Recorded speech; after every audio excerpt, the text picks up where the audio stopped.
Oh, he shoves actually. Ooh, okay. Yeah, this Fedor is does make the definitely very call. standard. Yep, that's obviously the correct call. This is a big moment. Oh. There's so many outs. No. Wow. Okay. Well, that's the way to start our final table tonight, Nano. Fedor raised and Matthias defended and went check. Now we're on the river. I think Fedor should go for some value. 112,000. That's Gets called by the ace high, and I think Wow. Matthias really out-leveled himself there. We got a new chip leader. yeah, it's Mr. Fedor. Fedor, out of all people, is opening. Like, I would probably shove ace-5 here. I think it'd be fine Yeah. for him to shove because you often have the best hand. You got the ace blocker against hands that would call you. Fedor's just trying to make sure, okay, do I know much about this guy? Is going to make the correct call. Well, Fedor is in a very good position now, taking an even bigger lead, but there's a 5 on the flop. Well, a 7 can get feisty. A 7.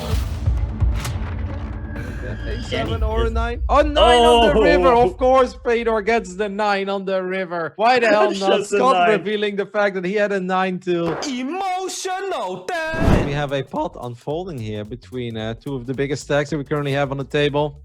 Two of the most successful poker players.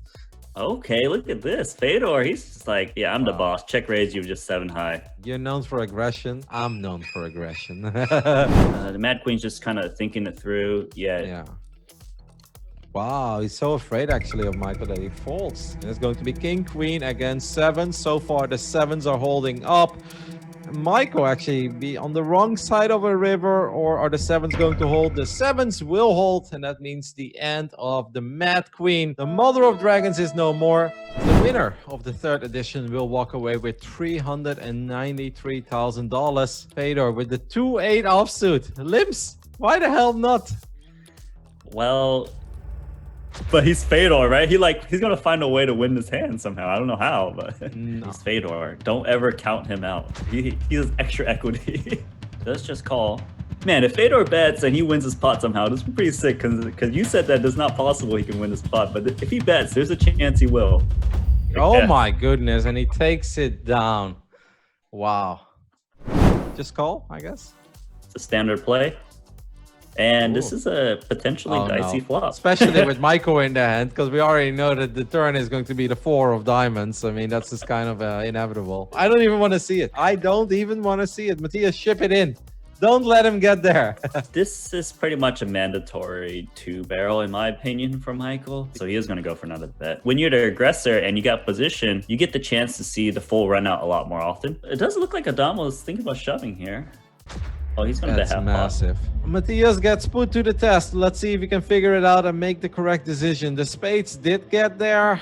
One of those where you kind of squeeze and you're like, I hope I'm good. Let's still make the call. I love it. What a great call there by Matthias. Obviously not an easy one. Michael's still the chip leader, but only with 3 million at this point. Everybody else above 2 million. These 3 clubs, yeah, it's like, I'm still chip leader. Yeah, I lost that big pot, but I'm still put the pressure on. We're going to see a flop, and does flop best. So Addamo, yeah, he puts a lot of pressure on. Of course, he's going to lose big pots, and That is a proper bet, though, by Michael on this the is turn.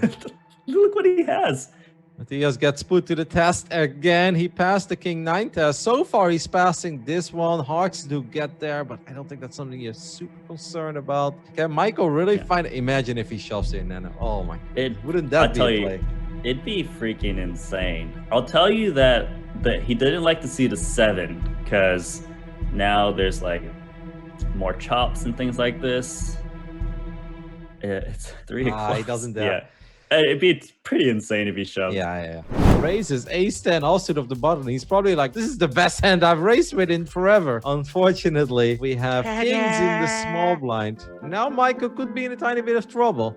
That's why you might feel more obligated to defend the ace-10 and get there with the ace. Of course he gets there with the ace. Now he's seen 2 checks. I would like to see him bet because he needs to get value out of these kings and queens and these random ace rags that probably would have 3-bet pre-flop occasionally.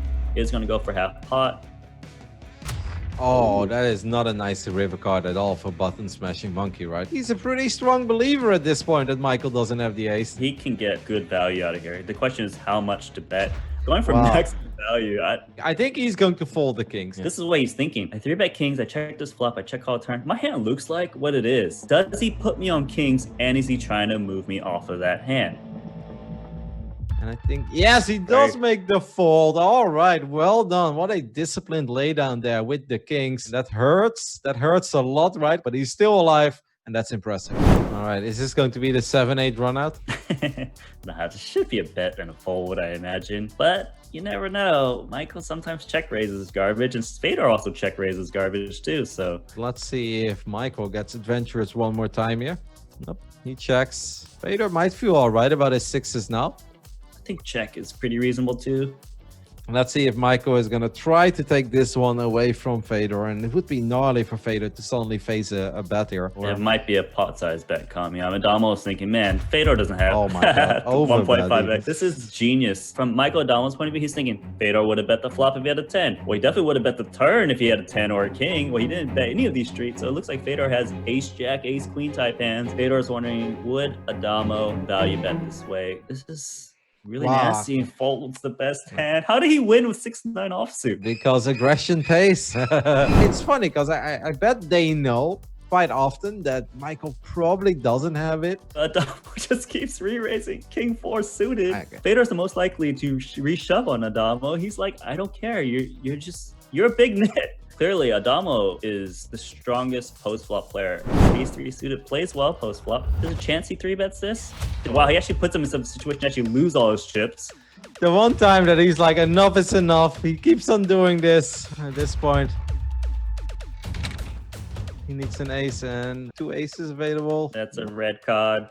That is going to be it for the button smashing monkey. Had a great run. We are now down to 3 here at the final table. And Matthias, it's just so much in his favor. Now, Matthias is going to play as many small pots as possible. Well, flop stop pair here with a king 6. Yeah, and I expect him to check too. Keep the pot as small as possible, but also gaining the most value because Addamo bluffs a lot. Oh, God. Obviously not really the turn card that he was hoping for. He might think it's all right. He might be like, oh, you know, Michael fires a pretty big bet over here on the turn. You can't fold here, right? If you're Matthias, you've got a king, you've got an open ender. Yep. Do you think Matthias can get away from this? It's a really difficult decision for Matthias, and it's a big one as well. If he's right, then suddenly he's completely back.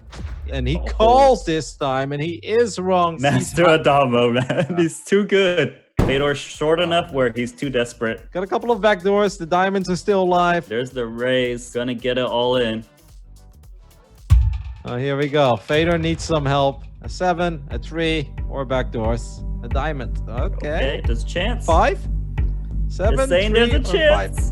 5. Nope. It's not meant to be. GG gets called as Fedor will be eliminated in 3rd place. He walks away with $228,000, and that means we're now heads up. Queen 10, definitely worth at least defending. Let's see if Ibing has different plans than just calling. Yeah, I expect him to call. Does get out flopped. Addamo probably just gonna fire out some chips, take down what's in the middle. Yeah, I was gonna say I don't think he's gonna fold because Queen High actually is the best hand a lot. Does not improve, does not get anywhere, which means the pair of 8s of Addamo is best at the river. Let's see if Ibing is going to try to steal it away, but I don't really know if that's possible. He bets and gets snap called immediately. Addamo just wants to get this over with. Matthias is probably going to feel pretty good here with his pair of 8s. He's going to fire 237,000 chips into the middle. Are we going to see a hero call here with ace high? You never know what Addamo. He might even raise. No. Oh my goodness, he does have the ace of hearts indeed. But don't count Matthias out. He might call here. But the thing is, he only got 55 seconds to think about it.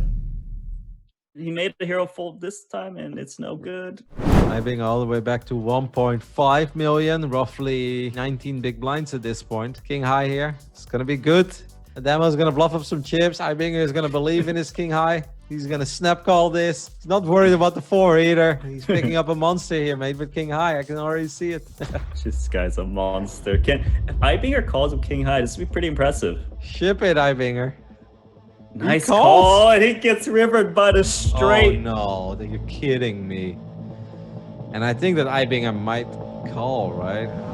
There's no way he can call. Can he? No. He might just really believe that king high is good here.